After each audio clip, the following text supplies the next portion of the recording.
देखिए, एक बड़ी खबर आपको बताते चले, जहां यूपी में 69,000 सहायक शिक्षकों की भर्ती का ये पूरा मामला है और सामान्य वर्ग के अभ्यर्थियों की याचिका पर सुप्रीम कोर्ट में सुनवाई टली है। सीजेआई डीवाई चंद्रचूड़ की अध्यक्षता वाली पीठ में टली सुनवाई और जस्टिस मनोज मिश्रा के उपलब्ध न होने की वजह से सुनवाई टली है। जानकारी मिल रही है, मामले की अब अगली सुनवाई जो तारीख है वो अभी तय नहीं की गई थी। पिछली सुनवाई में सुप्रीम कोर्ट ने इलाहाबाद हाई कोर्ट के आदेश पर रोक लगाई थी और हमारे साथ लगातार सुमित बने हुए हैं। सुमित, ये बड़ी जानकारी मिल रही है, 69,000 सहायक शिक्षकों की भर्ती का ये पूरा मामला है, सुप्रीम कोर्ट में सुनवाई टल गई है, क्या कुछ इससे लेकर अपडेट है? जी बिल्कुल, देखिए सीजेआई डीवाई चंद्रचूड़ की अध्यक्षता वाली 3 जजों की जो पीठ है वो इस मामले की सुनवाई कर रही है। चूंकि सीजेआई के साथ जो शामिल जो जज हैं जस्टिस मनोज मिश्रा वो आज उपलब्ध नहीं है, यानी कि सीजेआई के साथ वो बैठे नहीं है, जिसके चलते आज एक नोटिस जो है वो सुप्रीम कोर्ट की ओर से एक दिया गया है तमाम पक्षों को कि इस मामले की सुनवाई चूंकि आज इसलिए नहीं हो पाएगी क्योंकि 3 जजों में एक जज उपलब्ध नहीं है, यानी कि जस्टिस मनोज मिश्रा उपलब्ध नहीं है।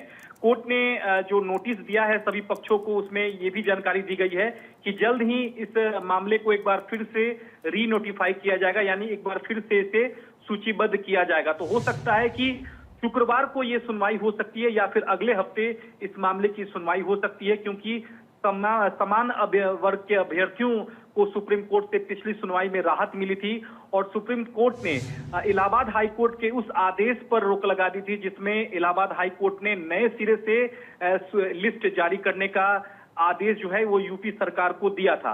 तो अब इस मामले की जो अहम सुनवाई है वो शुक्रवार को या फिर अगले हफ्ते सुनवाई हो सकती है, क्योंकि 3 जजों में से एक जज जस्टिस मनोज मिश्रा आज कोर्ट में नहीं बैठे थे, जिसके चलते सुप्रीम कोर्ट ने इस मामले की सुनवाई टाल दी है।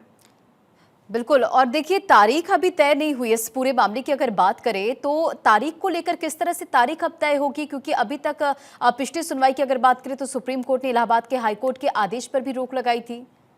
जी बिल्कुल, देखिए पिछली सुनवाई में सुप्रीम कोर्ट ने इलाहाबाद हाई कोर्ट के आदेश पर रोक लगाते हुए सभी पक्षों से लिखित दलीलें मांगी थी और कहा था कि सभी पक्ष, वो चाहे यूपी सरकार हो या फिर जो तमाम अभ्यर्थी हैं, वो लिखित दलीलें दें ताकि इस मामले में सुप्रीम कोर्ट सुनवाई कर सके। कोर्ट का ये भी कहना था कि हम इस इलाहाबाद हाई कोर्ट के आदेश का अध्ययन करेंगे, उसके बाद आगे सुनवाई करेंगे।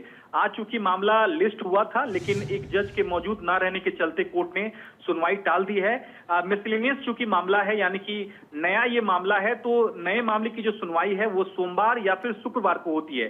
तो आज नहीं हो पाई है, तो उम्मीद ये जताई जा रही है कि शुक्रवार को यह मामला लिस्ट हो सके या फिर अगले हफ्ते सोमवार को ये मामला एक बार फिर से सूचीबद्ध किया जा सके। तो हो सकता है कि शुक्रवार को या फिर अगले सोमवार को सुप्रीम कोर्ट इस मामले की सुनवाई कर सकता है। चलिए, बहुत बहुत शुक्रिया इन तमाम जानकारियों के लिए।